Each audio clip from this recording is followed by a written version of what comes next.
next part of the studies. We ask, merciful Savior, that you might continually abide here, and that these things might be conveyed with simplicity still. For those who are just joining us, Lord, we pray that you give them the aptitude to catch up and to be able to connect. And Lord, we ask for the presence of your angels and for your spirits to restrain any that the enemy might want to agitate to distract us. This is our humble prayer. We ask that the truth might be found and lodged within our hearts. In Christ's name, amen. Some people are saying I'm moving fast. I'm trying to be very slow.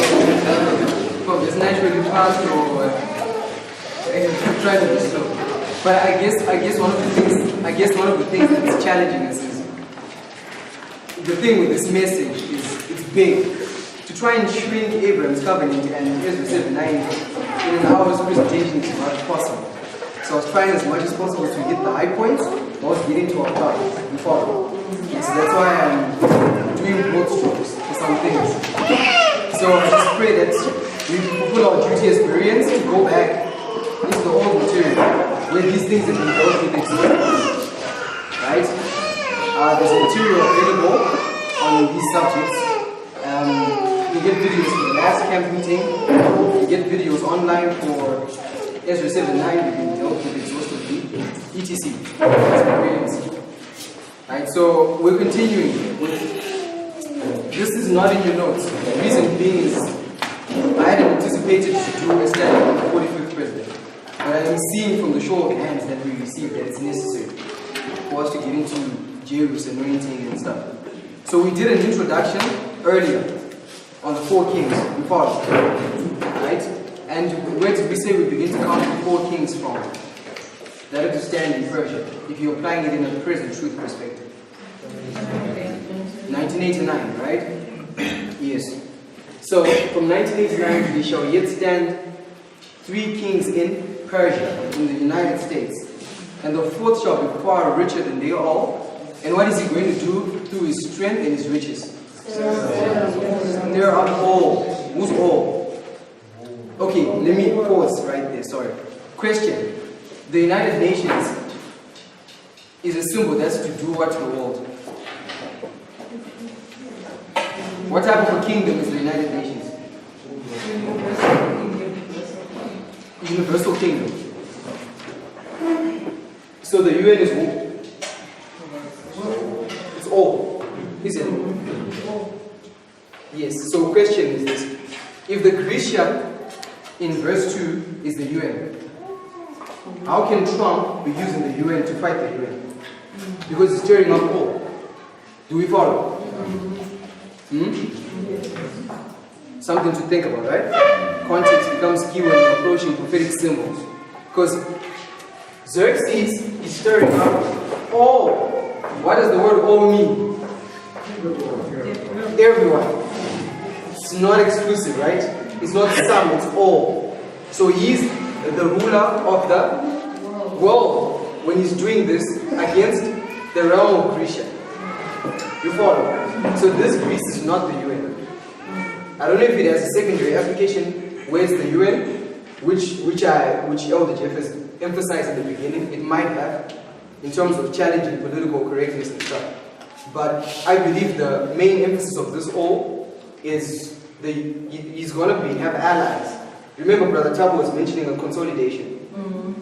In this history, the Midnight Cry, one of the things that you're going to be seeing is a consolidation, which is one of the things we're going to cover. When we're going to look at Joseph, when Joseph is gathering grain, Joseph is made the ruler of what? Egypt. But Egypt is a symbol of the world. So Joseph is the ruler of the world. He's Trump. And he's consolidating wealth and power for Pharaoh. You follow? Because in verse 42 of Daniel 11, what's the papacy going to have control over? The precious things of Egypt. You follow? So you can see that one of the Pharaoh being the symbol of the papacy. And in this time, the robbers of thy people shall exalt themselves. Right? Yes. And they shall honor many things that you can show from that point of view. But I just want to see that point. So we showed that the 4 kings that were yet to stand were. Okay, let's apply the historical first, right? First comes the natural, then the spiritual. Who stood up after Cyrus the Great? Cambyses. Who stood up after Cambyses? Post-Smyrtus. Who stood up after Post-Smyrtus? Darius. Darius who? That's the Persian. Right? There's Darius the Mede, there's Darius the Persian. Or Darius the Great. You follow? Yes.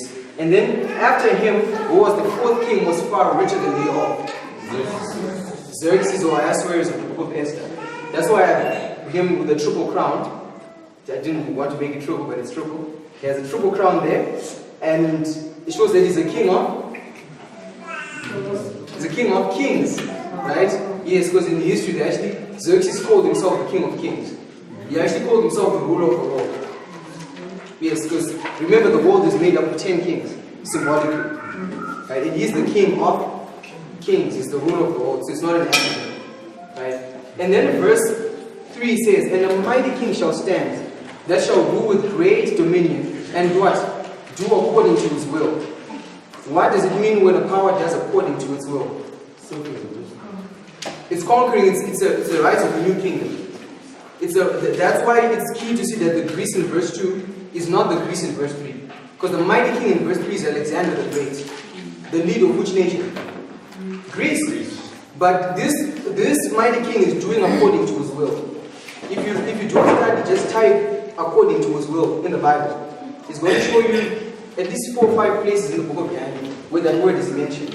Daniel chapter 8, when the ram Medo-Persia is rising, is identified as doing according to its will. You follow? Because it's now becoming the new kingdom after Babylon. When Daniel 11:16, the battle of Pidna, when Rome is rising, defeating Macedonia, when the historians mark Rome becoming a universal empire, it says, "Ye that cometh against him, against the Seleucid Empire, shall do according to his will." Because this is when Rome is becoming a kingdom. We follow? It's doing according to its will.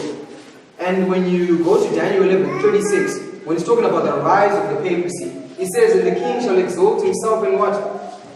Do according to his will." Because the papacy is now rising. You follow?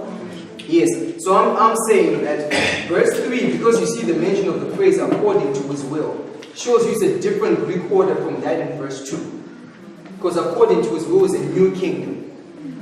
This Greek order is not the same Greek order of verse 2.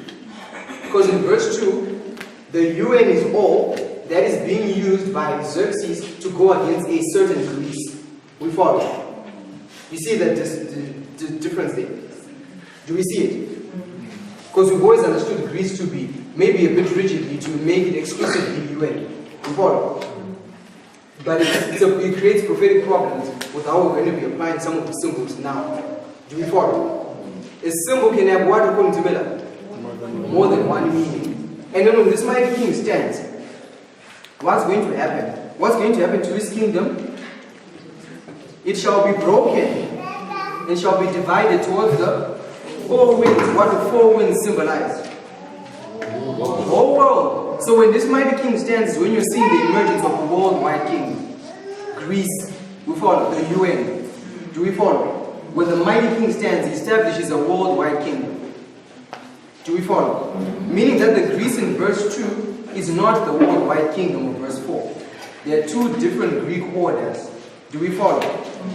One of the things that we want to show is that at midnight, you're going to have an Alexander the Great. At the midnight cry, you're going to have an Alexander the Great. Is it okay to see similarities between midnight and the midnight cry? Yes, what's your primary, maybe one of the simple logics? I gave you one in the beginning. Samuel Snow, what does he do? Same message twice. So it's okay to see that. The Greek order that's active here, we're going to show you that it's Russia. But the Greek order that's active here is not Russia. It's the UN. We follow? And it's not a taboo to see the king of the south and the UN share similar symbols. Because Russia is the king of what? The south. Is it okay to see them sharing similar symbols? What's your primary evidence for the king of the south and the UN to share symbols? What's the king of the south? What power is it? A dragon power. What's the UN? It's a dragon power. So Russia can be a Greek power, UN can be a Greek power, right? Do we see that? Yes. And UN is identified as Egypt, isn't it? In Daniel 11. When the papacy conquers Egypt, it conquers the world. But Revelation 11 talks about France, which was later, changed to Russia. It's called Sodom and Egypt, so they share symbols. So it's prophetically linked. We follow. So there's nothing wrong with seeing that connection. So when he stands, his kingdom is divided towards the four winds. You have these four generals of Alexander, right? These four winds. What are the names of the four generals? Ptolemy. Which area was he controlling? The south. What dynasty did he establish? Ptolemy, right? Yes. Who else? Seleucus. What dynasty did he establish? The Seleucid Empire. Right? Who was the other two? Cassander, Lysimachus, Lysimachus, right? Potato. Right? We follow. Four horns, four generals. Right? Yes. So, the mighty king, when he stands, his kingdom is divided towards. I'm not going to explain the intricacies concerning the mighty king, because one of the things that I'm going to do during the course of this series is show you that Xerxes is Alexander the Great. If you can conceptualize it. He is the mighty king at a prophetic level. But I'm not going to show you now. Because what happens to him when he stands, his kingdom shall be divided and broken and shall be plucked up. Who does the plucking? The papacy. And what is the number 4? How many of us are familiar with what the number 4 teaches in the Bible? The number 4. The number 4, okay. Handful. Right. And what does the number 4 teach in the Bible? A progressive fall. And what does the fourth then emphasize if it's a progressive fall? The culmination, the final, the conclusion. Because it's progressive, right? Yes. So when you get to the 4th, it's the end. Leviticus 26 mentions how many 7 times? 4 7 times. We're going to study those. Who are the 4 7 times associated with in terms of kings? Manasseh, Jehoiakim, Jehoiachin, Zedekiah. What happens in the time of Zedekiah? Jerusalem is destroyed. Right? Jerusalem is destroyed. I'm going to show you that it's actually divided towards the 4 winds in the time of Zedekiah. Right? Jerusalem is destroyed. Finally, does Jerusalem rise again? No. It doesn't. Remove the diadem from Zedekiah. Ezekiel 21. The crown is removed. When a crown is removed, there's a kingdom that's not passed by. We follow. So the crown is removed when you get to the 4th 7 times. The 4 trumpets of Revelation, what do they teach? A progressive destruction of who? Of pagan Rome. And when you get to the 4th trumpet under Odoacer, what happens to Western Rome? He has destroyed the system of the Caesars is ended. And what's his name? Odoacer becomes a king. He makes himself a king. Italy now has the first barbarian king ruling over them. He does hold the title of emperor. We follow. And pagan Rome was actually divided towards the 4 winds. It was disintegrated into 10 parts. Right? So you have these 10 ones coming up in the time of the 4th 7th trumpet. Of the 4th, in the time of the 4th of the first 4 trumpets. Right? The last 4 plagues in Egypt, we'll show them again. They show you a progressive fall of Egypt. I know there were 10 plagues, but they're distinct now. They're marked in the prophetic structure. You can split them into a 3-3-4 combination. Because the last 4, they inaugurated, the Lord calls them my plagues. He says all of my plagues. The last 4, the Lord makes a distinction between all the first 6 and the last 4. Because the last 4, he says, I will pour out all my plagues. He calls them all because you to relate to them as what? A unit of thought. You see that? They're connected. You can take them as a line and treat them as a line. Right? So these 4 culminate in the 4th plague, which is Passover. And what happened to Passover? The firstborn is slain, but if you actually even look in the history, I don't remember which dynasty it was. I don't know. Is Ryan here? No. He's not. Okay. He's the one who's dynasty. But I think it was the 22nd dynasty of the pharaohs, if I remember correctly. But when that pharaoh died, his kingdom was not given to his posterity because his child is killed. And that was the end of that line of pharaohs. You follow? So it's the end of that kingdom. Right? So you see the connection with the number 4. The 4th commandment is what? the Sabbath. Is the Sabbath going to be an issue in the future? And the Sunday law. You know, the United States passes the Sunday law in breaking of the fourth commandment. What's going to follow that national apostasy? National rule in the United States is going to fall. So the number 4 signalizes the end of the kingdom. You follow? So if Xerxes is the 4th king, what is he marking? The end of a kingdom. Do we follow? Just based on the understanding of the number 4. So we're saying that if Xerxes lines up with who in our time, let's count them. There shall yet stand 3 kings in the United States, and the 4th shall be far richer. Who are the 3 that are yet to stand from Bush the Great? Clinton, I have here with his wife, right? Clinton, Bush Jr., Obama, and Trump. So what's happening in the time of Trump based on the number 4? The end of the United States. You follow? And the Sabbath Sunday controversy was the 4th commandment. You follow? Yes. And then I've got here Daniel 11, 16 to 22. Let's go there. We're going to look at what do we know about Rome as Millerite students of prophecy? What's peculiar about Rome? What does Rome do? It establishes the vision. How many things do you need to establish something? 2 or 3. And it's not an accident that in this message, when the line of the first, with 4 Medo-Persian kings is opened up, the line that the Lord used as a second witness was the line of the 4 Roman rulers. Because Rome establishes the vision. It gives the second witness. You follow?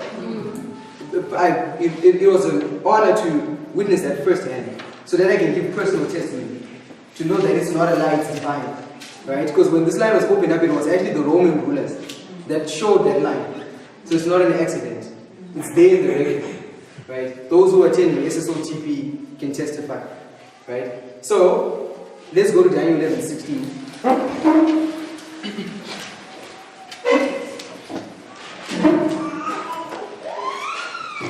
So I'll read verse 16. It says, but he that cometh against him shall do according to his own will, and none shall stand before him, and he shall stand in the glorious land, which by his hand shall be consumed. Now, one of the things that we need to learn about Bible prophecy is where to put breaks in terms of lines. Do you follow? Not everything is in sequential order. Right? There's a lot of misapplication of prophecy when people don't make that distinction. Sometimes we read the Bible as like a whole line that just runs in order, but sometimes it's what you call repeated and large. Right? And you need to know what to put breaks on a particular narrative and begin a new line. You follow? Because how this passage can be identified, Daniel 11:16 can be emphasized in the Sunday law at one level. Because of the standing in the glorious land. When is the glorious land conquered? Sunday law. But in this narrative, it's not the Sunday law. Do you follow? It's not the Sunday law based on what I'm going to show you. Where to put breaks on a line. If we're going to read everything sequentially all the time, I'll give you an example.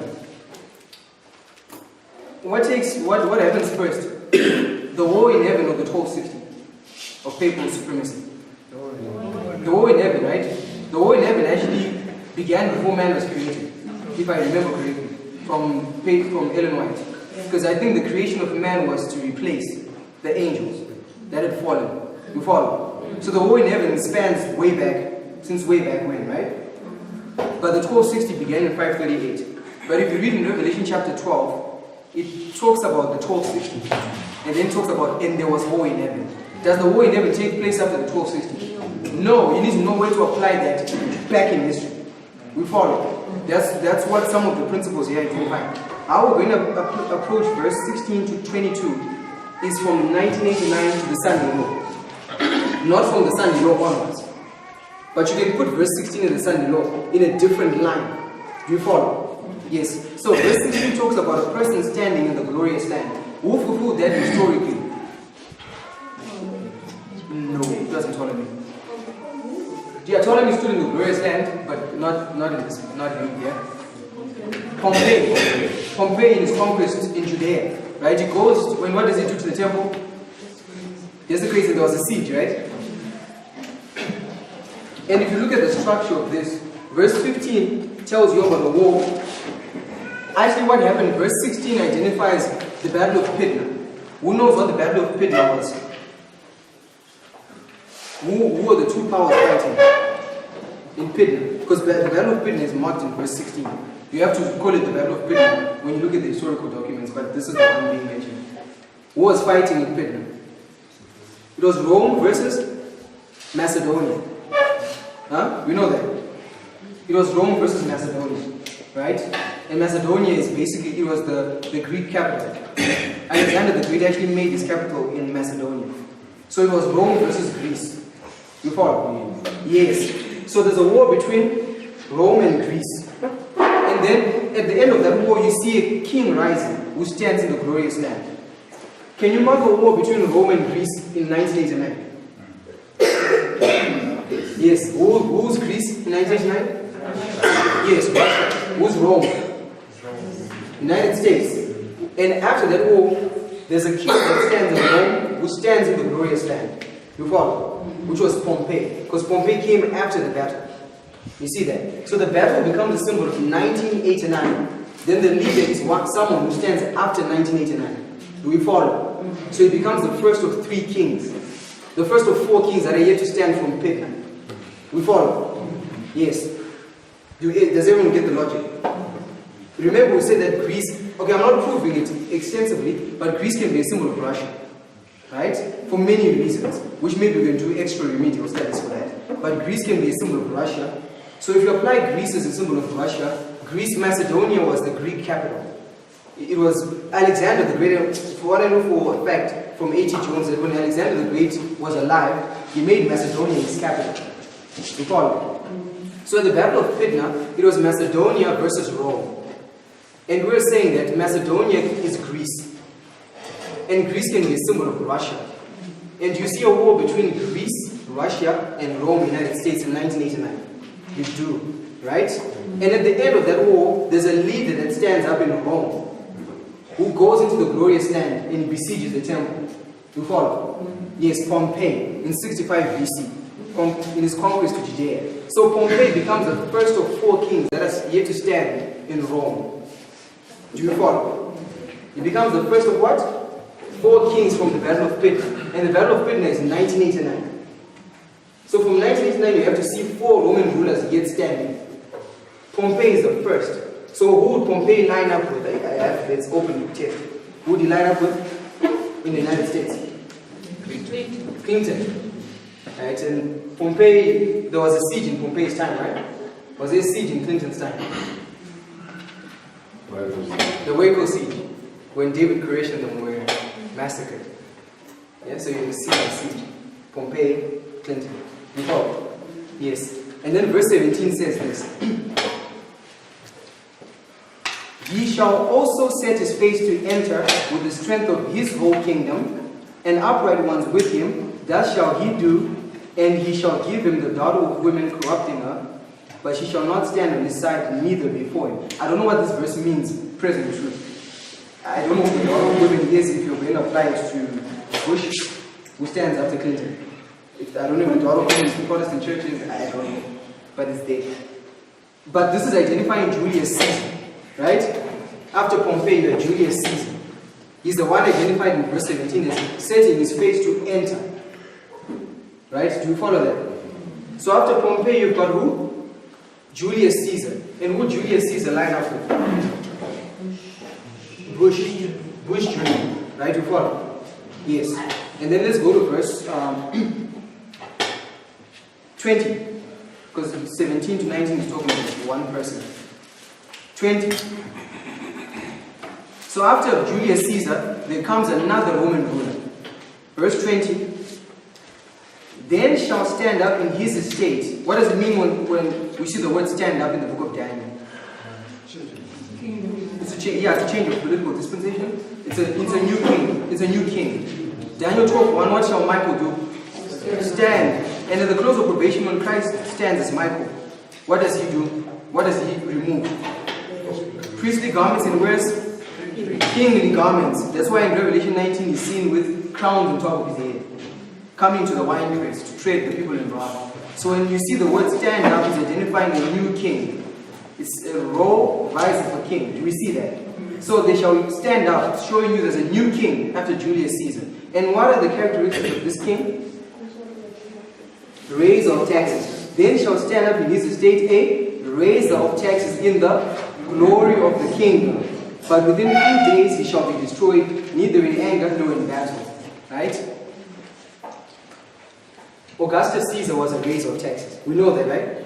If you study Luke chapter 1, it tells you that Augustus passed a decree to tax the whole world. So what was his tax system to encompass? The whole world. But the world can be, what are some of the symbols for the world that we know in the Bible? Yes, Greece. What's another one? I gave you. The first letter? Egypt. Egypt. So Augustus Caesar will be operating under which principles? Egyptian principles, right? Do we follow? So his tax system is based on Egyptian principles. Do we follow the logic? As a symbol. Yes. So, who would he line up with? Obama. Was Obama a raiser of taxes? Matter of fact, it's there all over the internet, right? He's taxed more than anyone. His tax is really there, right? Obama, the raiser of taxes. And when you look at what the commentators say about Obama, they will tell you that Obama was a communist. Do we know that? Yes, his principles of communism. Obama, if you, I have articles, people can remind me so I can share them. What's identified about Obama is there's this issue of centralizing, redistribution of wealth. Do you know that's what the Bolshevik Revolution in the USSR was all about? So is the communism and the globalism the same thing, or are they functioning the same? I don't know. I don't know. Yeah, to be honest. What was he saying? Bolshevik. Yes. What was the theory behind the French Revolution? If anyone is read on the conspiracy of the equals that was happening in the French Revolution, what was the Soviet Union all about? Redistribution of wealth. Right? So you take from these people and they redistribute it. That's what they were doing. A centralized government, right? That's what they were doing. Because the government is the USSR, there was one party, right? It was a one party thing. You couldn't have these political, what you call this? Elections type of thing. It was just one party. And they were the ones distributing the wealth. And this is what the historians will tell you about Obama. Redistribution of wealth. If you Google on Wikipedia the history of communism, they will show you this redistribution of wealth was also key in the French Revolution. And the French Revolution is Revelation 11, which says the Lord was killed in Sodom and Egypt. And Obama is president number what? Technically. French, both the French and the Russian. Because it's just all the dragon manifesting itself in different countries. Obama is president of what? Technically. For 44 is when you're being very generic, okay? Right? Because Trump is not the 45th president. Technically, he's the 44th. In the 45th presidency. Because they count terms as opposed to individuals. You follow? Yeah, so a term can be a president. Because there's a president who twice. To make it 45. But he ruled twice, so it's 44. So Obama is 40? 43.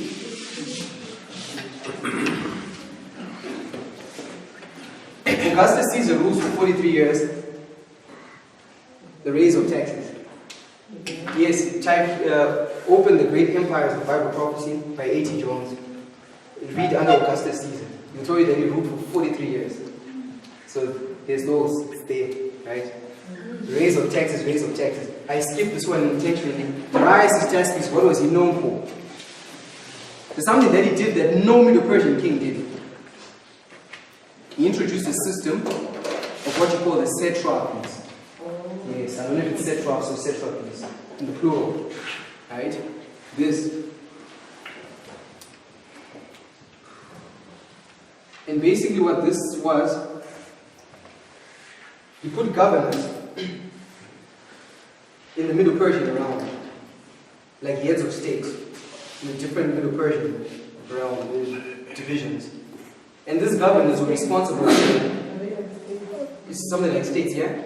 Because when Xerxes is stirring up all, when he's calling those people in the book of Esther, he's actually calling the different leaders of this realm, the 127 provinces. Yes, his father established that system. So he's calling those people, you know. So his kingdom was this state, Middle Persian states. And what these satraps were doing is that they were collecting tax for him. Yes, Darius was collecting tax from these different satraps. And he was a raiser of taxes because Cyrus and them never did it. It was a new form of government, right? He ruled in the glory of the kingdom, if you actually think about it, right? Yes, Xerxes does as well, but he did. So there was this tax issue connected with Darius. It's there in the historical records. If you just type that word vexes me, Achaemenid. What? Huh? It's what? Achaemenid taxation. Huh? Yeah. I don't even know. A? Okay, I know it's A-C-H-M. Yeah. Okay. No one is finishing for me. A-C-H-A-E. A-C-H-A-E. M-E-N-I-D. A-E. M-I. M-I. So M-E. M-E. N-I-D. Type, Google this. Achaemenid taxation. It will show you what Darius did. It was a raise of taxes.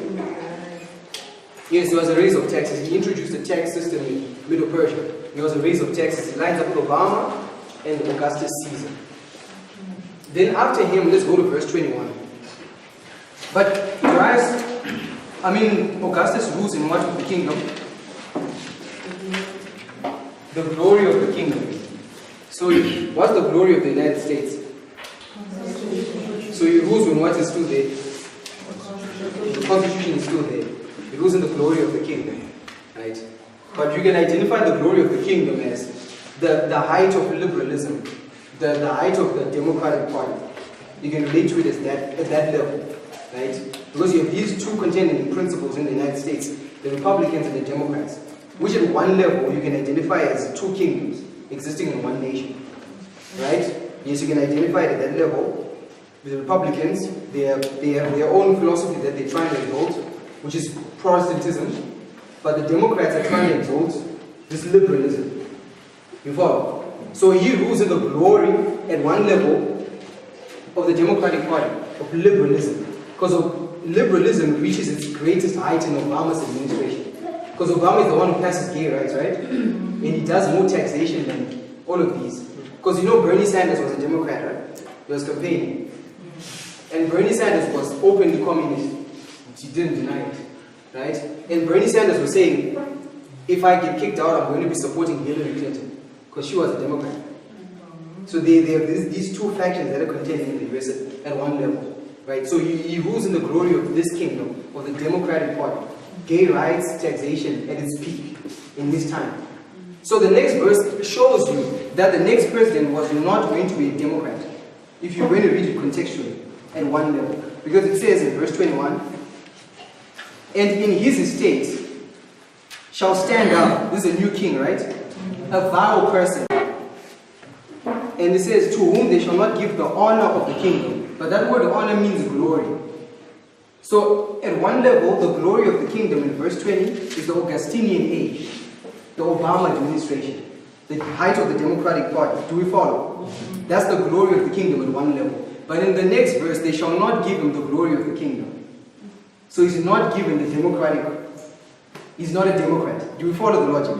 Yes, that's the glory of the kingdom. But it's also just at a primary level, emphasizing that in his time, the glory departs. Because they don't give him the honor of the kingdom. And the word honor is what? Glory. And what's the glory of the United States? The Constitution. So they don't give him, in his time, the Constitution, they, I believe it's the Protestants, they don't give him that honor. Because they're going to push him to get rid of the Constitution. Do you follow? Yes. And it's called a what type of a person? Vile person. Now, if you type, when Sister White is commenting on Revelation 18, when she's commenting on that woman clothed in scarlet, she calls that woman a vile woman.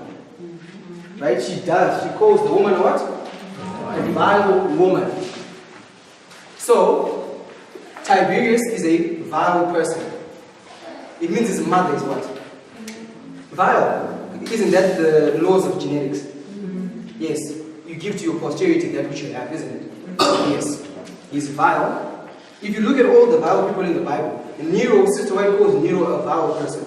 And she says Nero was like what he was because of his mother. And Abimelech is called vile, and Abimelech was made that vile by his mother's brethren. Do you follow? So you can't separate the vileness of this king from his mother.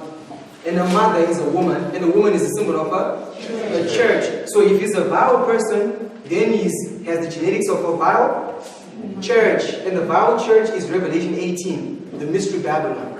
Who's Babylon? The papacy. So the king in verse 21 is to be under the control of whom? The papacy. But how does the papacy do its work at the end of the world? Yeah, but through who? Remember, Sister White says that the mother had a day. It's daughters. Who are the daughters? The Protestants. So who's going to put Tiberius on the throne if he's to be a vile person? The Protestants. Miller's 13th rule. Right? We need to see it fulfilled in what? In history. Right? So this is Trump, right? Was Trump put in office by the Protestants? Yes. How much of their votes did he receive? 81%. Right? 81%. Who put Bush the Great in office? A Republican. The Protestants. How much of their votes did he receive? 81. 81. Bush the Great equals Trump the Great. If you do a triple application of the two Bushes equals Trump. Right? Bush the Great, 81%. Who put Bush Jr. in office? The Protestants, the Christian right. Pat Robertson and his friends. Right? They put him in office. So you've got, if you see this, there's a structure that you see. What was he? Political party. Bush the Great. What was Clinton? What was Bush Jr.? What was Obama? Then what? Logically, if you follow the sequence, the next one had to be what? A Republican. You see the structure in the Bible. If you look in Daniel chapter 7, the vision begins in the first year of Belshazzar. Chapter 8 is in the third year. Chapter 9 is in the first year of Darius. Chapter 10 is in the third year. Chapter 11 is in the first year. So you see that pattern in the Bible. You can see when in Daniel 8, there's feminine, masculine, feminine, masculine. So it's not just nice, it's there. It's a structure that you can see in some narratives. If you follow it logically, the next logical thing has to be the one that's not the previous one. You follow? Yes, so upon many witnesses, it had to be a Republican. Right? A Republican, a vile person, all those things. You follow? They don't give him the honor of the kingdom. And then it says, he shall come in peaceably and obtain the kingdom by what? Flatteries. It's interesting if you put some nuances in place. Does anyone know what Trump means? No, Donald means ruler of the world. Trump. It means to flatter. It means to flatter. Yeah, it means to flatter. If you type Trump in the Bible, the last trump, the people shall awaken at the sound of the trump, you type that word there, and you go into the Greek coding there, G45801. Yes, 45801. It's there. And you're going to see that word Trump means to flatter. It also means to stir up. Because it's the king that stirs up all. It also means to agitate. Because it's to stir up. G45801. Right? So I don't know if anyone thinks they're accidents, but it's clearly not. Right? If you get into that. So by flatteries, verse 22, and with the arms of a flood shall they be overflown from before him, and shall be broken, yea, also the Prince of the Covenant. I'm not dealing with this one now, but the arms of a flood is the American Revolution, which I'm not going to touch on it now, but it's showing you that the Prince of the Covenant is broken in the time of who? Tiberius. And when was Christ crucified? At the cross, right? It's the cross, isn't it? So the cross happens in the time of Tiberius. From the reform lines, where do we mark the cross? We mark the cross is which way mark? The third way mark, is the third step. Because the cross, at the cross, Christ says that for judgment if I come into this world. Right? He identifies that when he's killed is the judgment of the world. So the cross is the judgment step, right? 3 angels' messages. Fear God, give him glory, for the hour of his judgment is come. And so fear God, first angel, right? Yes. Give him glory, second angel. Hour of his judgment, third angel. So the cross is the third angel, isn't it? And what's the warning of the third angel about? The mark of the beast. So what's the cross? The Sunday law. You follow? Yes. If you read in Isaiah 8, Sister White told you that at the cross, Christ had the seal of God. There was Christ and Barabbas. It says Barabbas was a robber and a thief. So there were two, Christ and the Antichrist. The robbers of thy people and the Christ. Being lifted up at the same time. The Sunday law. You follow? Yes. Now, I'm going to put another line, but are we following so far? The logic, right? And he shall be far richer. You can show that Trump is the richest president in American history. The first one, the one who had broken his record was George Washington, right? The first president. So if the first president was the richest, then the last president is far richer, and they all. And how did Washington get rich? Real estate. And in this time, what was established? He was the first president under the Constitution. So he typifies the last. But in the last, is the Constitution still there? No, they don't give him the honor of the kingdom, right? Yes. Is it okay for opposites to be typifying each other? Yes. True application of Elijah and John. What happened to Elijah? Translated. But is John the Baptist Elijah? Yes. Was he translated? No. No. But are they not type anti-type? Yes. So you can see the same. First president, constitution. Last president, no constitution. You follow? Yes. Far richer, far richer. Real estate, real estate. We see that? Yes. George Washington took the longest time to put his cabinet in place. Donald Trump, still struggling to put it in place from the last time I checked. It's long, I've broken the record.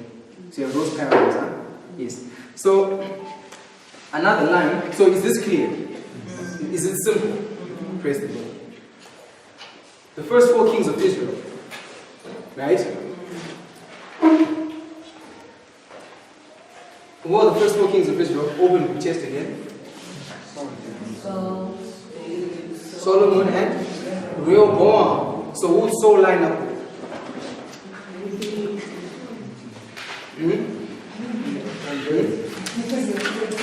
Who Saul line up with? Clinton, right? Yes, because these are 4 kings. I haven't grappled with what we can put here. I don't know if this line emphasizes that. Because when you're studying lines, some lines don't drag every characteristic that you see in every other line. You follow? So then you don't have a rigid approach to things. So you don't always need to see a time at the end for you to know that it's the 4 kings. The Lord can give you a different structure. So Saul is Clinton. You can show that, but not now. Saul is Clinton. David is Bush Jr. Solomon is Obama. Right? Yes. And what does Solomon know? Tax. Who's hearing this for the first time? That Solomon was a raise of taxes. Show by a raise of hands. If you're hearing it for the first time. Okay, there's him. There's our president. Let me give you a quotation. This is Patriarchs and Prophets 88, paragraph 3.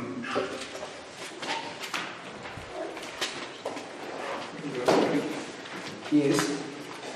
I'm just going to read a portion of it. 88, paragraph 3. It says this. The tribes had long suffered grievous wrongs under the oppressive measures of their former ruler. The extravagance of Solomon's reign during his apostasy led him to tax the people heavily. So what did Solomon do? He taxed the people heavily. But Solomon also expressed in PK atheistic doubts. Right? We did this devotion at home. Atheistic doubts. And atheism is what? Yes, he expressed atheistic doubts. So you see that. Those illustrations there. If you read in PK, in the chapter should be rending of the kingdom. Right? But Solomon, what else did he do? There's a word that Sister White uses, which is very, I got shocked when I heard about the word for the first time. He became a, what you call an effeminate. Right? Does anyone know what an effeminate is? Just the word feminine, logically, where does it come from? Feminine. Feminine. If you become a man and you become a feminine, what do you do? You become gay. Yes. Do you see gay in connection with Obama? Yes. You do. You see that. Gay rights. I'm not saying Obama was gay. I'm just saying you see that emphasized there. You see gay rights. You follow? Yeah, you see there's a connection there. Yeah. And who was the next leader after Solomon? Rehoboam. Did they give him the honor of the kingdom? No. Sister White says that at the time of Rehoboam, the glory began to depart. Yes, they didn't give him the honor of the kingdom. Right? So, is it okay to say that in the mighty king stood, Rehoboam's time, and the kingdom was divided? Who was the mighty king? Jeroboam. And when he stood, what happened to the kingdom? It was divided. So the kingdom is divided here. You see this? And what Jeroboam ends up doing, he becomes a leader of the 10 tribes. But these 10 tribes were coexisting with the 2 tribes of Judah. So what type of kingdoms did you have? Parallel kingdoms. Tiberius Caesar, did he have a parallel kingdom? Yes. He actually moved from the capital city of Rome to Capri, to an island called Capri. And how long did he stay on that island? 10 years. He stayed there on an island for 10 years. And Capri means a goat. Yes, who's the goat? Greece, the goat. So he becomes the leader of the UN for 10 years. Because the UN is the 10 kings. Rehoboam is the leader of the 10 tribes. So you have 2 parallel kingdoms because he was ruling Rome and Capri at the same time. Do you follow? But something else that I had forgotten. Who knows what Solomon means? The root word. Yeah? Yeah, it means peace, prosperity. Prosperity, yeah, because the United States is prosperous to Augustinian age. But it means health. Yes. Health. If you look it in your Strong's, Obamacare. What's it about? Health. Yes. You see that? Yeah. Striking similarities. Airtight. You can't watch that one. You can run away, but that one will catch you. It's there, right? So I have this little illustration here about Tiberius, about Xerxes. What was he going to do?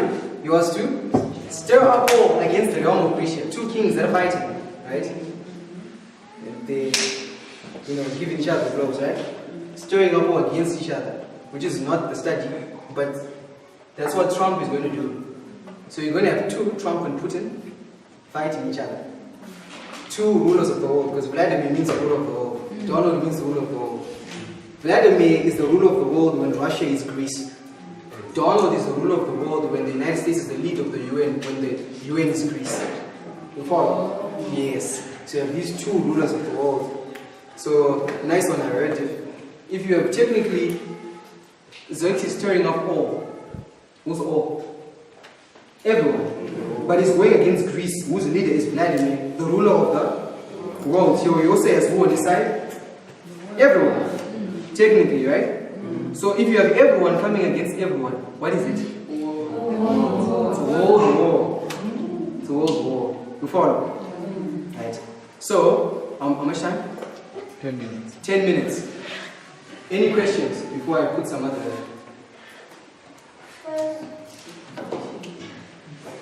So I'll put one more thing in closing. I hope it's going to be simple. If you do a line, we said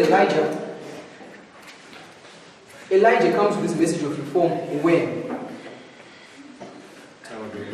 At the time of the end. When he comes with this message of reform, he goes to the Israelites and he says, well, how long will you hold between 2 opinions?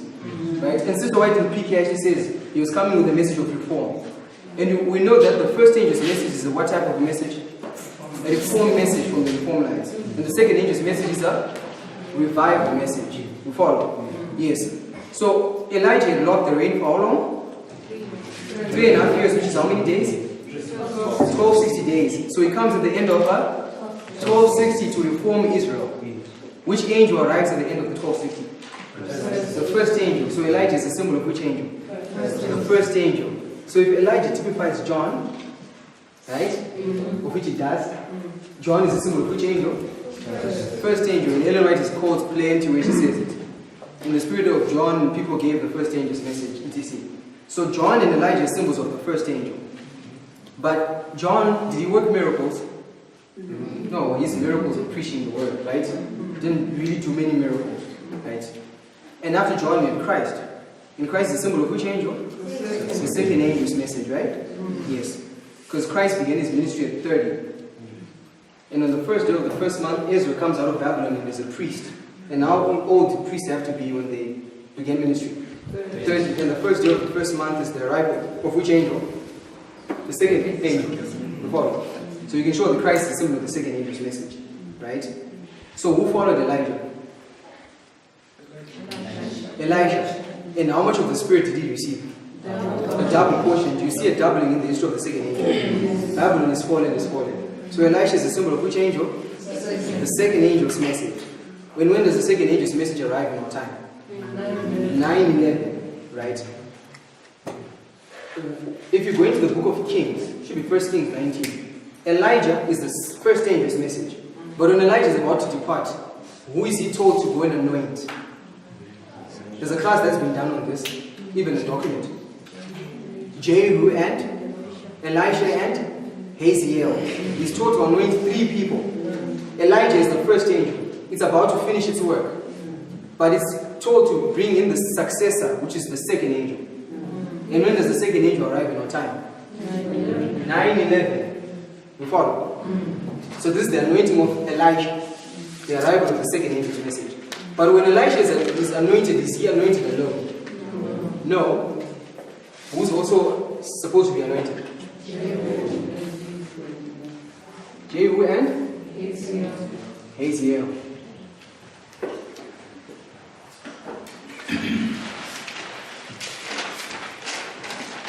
So the anointing of Elisha and Hazael and Jehu can be marked at 9/11. But did Elisha anoint Jehu?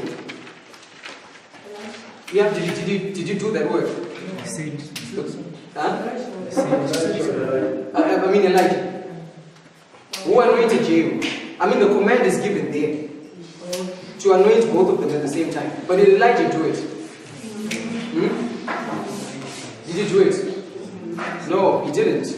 So Jehu was supposed to be anointed when? The same time as Elijah, 9/11. Because who then anoints Jehu? Elisha's successor. We're going to do, so we'll show that later. Elisha's successor, one of the sons of the prophets, was not Elisha. Elisha then gives a command to one of the sons of the prophets to say, go and anoint Jehu, tarry not, flee, open the door. When he's anointing Jehu. Right? That's the study we're going to get into next. So I'm saying at 9/11, Elisha is anointed. But the command to anoint Jehu was put in place. But Jehu is not anointed. Because it's not Jehu's time. Do we follow? Does everyone get the logic? Yes, because that work is not done. It's done by Elisha's successor. Right? So if Elisha is the second angel, by deduction, who is his successor? The third angel. Right? So Jehu was anointed when the third angel arrives to begin to do his work. Right? So I'm saying at 9/11, Jehu is anointed, he's supposed to be anointed as what? As a king. But if you're going to apply it in our time, what do you call a king? A president.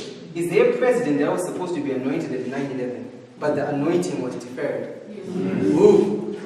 Trump. When was Trump supposed to get into office? In 2001. Instead of Bush, it was supposed to be Trump. You follow? But the anointing was deferred. It was delayed. It tarried. We follow? It tarried. The vision tarried. The anointing of Jehu tarried. When Trump gets into office, I'm not suggesting that's the anointing of Jehu. That's not what fulfills that prophecy. It's fulfilled at midnight because of the characteristics which you're going to show. in the next study. But I want you to see that sequence of events. Do we follow? Is anyone lost? Please show by a raise of hand or by whatever if you're lost. So that I know I'm not speaking to myself. So that we don't lose each other for when we're getting into Jehu's anointing from the notes in the next study, tomorrow, Lord willing. We're going to pick it up from there. So is anyone lost? Because if you miss this point, it's like all my presentations are, you're just going to be sleeping. So I want to make sure that we're together. We're together. Powerful. Yes, sir. The commandment of Elijah and that of Jehu, as you can see that at some point. Yes. But the amendment was different. Different. Yes. During Elijah's time or after the ascension of Elijah. Right. Haziel was anointed by Elisha. Right? Haziel was anointed by Elisha. So he was anointed when Elisha was still alive. When the second angel's message was still in prophetic history. If you look in the Bible, just type Haziel in the Bible. It's before the third angel's message arrives. When Haziel is anointed. And Haziel was the king of Syria. And Haziel was supposed to be a scourge to Israel. And Haziel is the one who goes and he rips up pregnant women. He initiates a bloodbath in Jerusalem. Right? Which is something that we know that the king of the south, Russia, is going to do at the Battle of Raphia in Daniel 11 and 12. It says, when he had taken away the multitude, his heart shall be lifted up, and he shall cast down many 10,000s.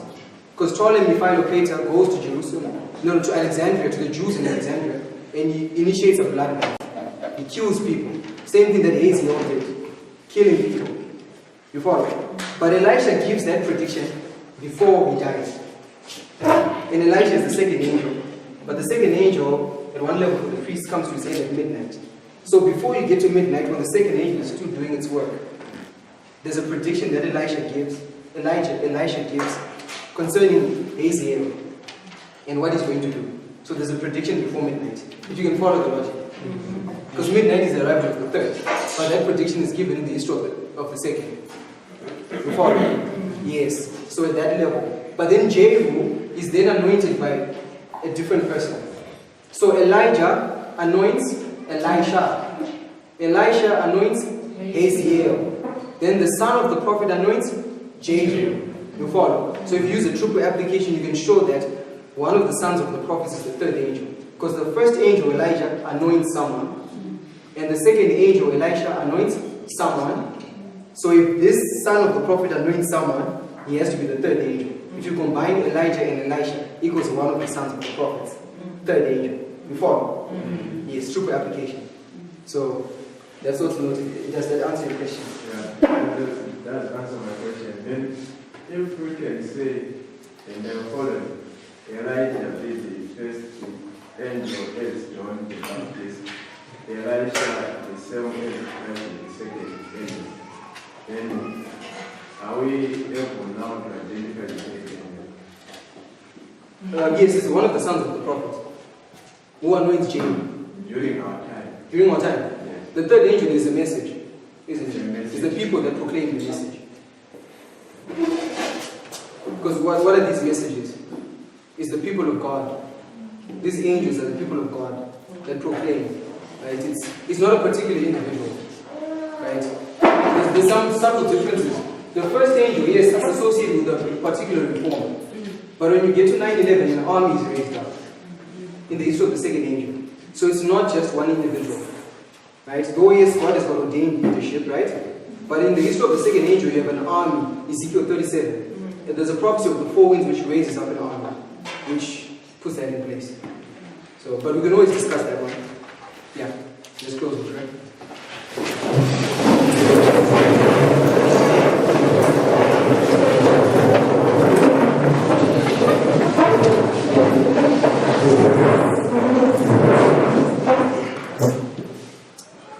Heavenly Father, we thank you for this opportunity you've given us to study, to put some things in place, Lord, where some people might still not be understanding.